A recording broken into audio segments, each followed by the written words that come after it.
Bonjour. Comme je vous dis l'autre vidéo, je vous apporte aujourd'hui des éléments de réponse sur la question que je posais l'autre jour, sur la relation qui se trouve entre les émotions et les systèmes immunitaires. La question était, quand il y a une personne avec des émotions et des situations qu'elle n'arrive pas à la digérer, est-ce que ces émotions et ces situations peuvent déclencher une réaction du système immunitaire? Est-ce qu'elles peuvent déclencher, par exemple, une allergie alimentaire? Depuis 40 ans, il y a une filière scientifique qui s'appelle la psychoneuroimmunologie. Cette filière étudie les relations qui se trouvent entre le système immunitaire, le système nerveux et les systèmes endocriniens.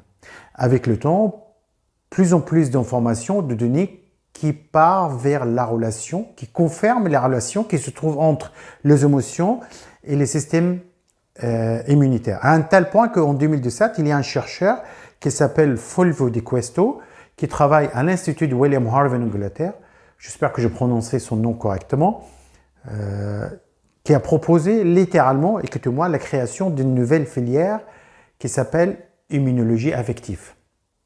Dans cette filière, on considère les émotions comme un système, comme tous les autres systèmes de corps.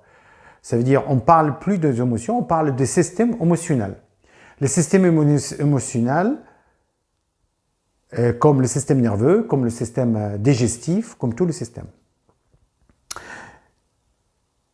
On considère maintenant que le système immunitaire et le système émotionnel sont tellement étroitement liés qu'ils se reflètent comme dans un miroir. Ce qu'il passe dans un système, il passe quelque chose de similaire dans l'autre système. S'il passe quelque chose dans les émotions, on peut prédire d'avance, on peut voir ce qu'il passe dans le système immunitaire. La science, elle a prouvé aussi, à travers ses études, que les émotions peuvent être un facteur de risque dans le développement de certaines maladies. Comme par exemple, le traumatisme, le stress post-traumatique peut être un facteur de risque dans le développement de certaines maladies auto-immunes comme les scléroses en plaques, le lupus, les polyarthrites. Même la science a prouvé la relation que se trouve entre les émotions et la maladie cardiovasculaire, spécialement l'athérosclérose et les accidents vasculaires. On peut même considérer que le système immunitaire, il a des personnalités.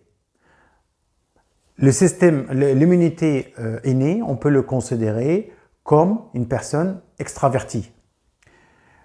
L'immunité adaptative, on peut la considérer comme une personne introvertie. Ça y est, c'est bon, la science, elle a prouvé la relation qui se trouve entre les émotions et le système immunitaire. Elle a prouvé une partie, au moins, ce qui était annoncé, disons auparavant, dans les ouvrages de métaphysique. Mais pourquoi la science, elle a pris autant de temps? Est-ce que dans ce cas-là, on peut généraliser? Ça veut dire, est-ce qu'on peut dire, on peut accepter toute la relation qui était annoncée par l'ouvrage de métaphysique qui indique la relation entre les émotions et les maladies? Je pense que pour l'instant, j'ai ramené pas mal des éléments des réponses et je préfère laisser les autres questions pour la prochaine vidéo.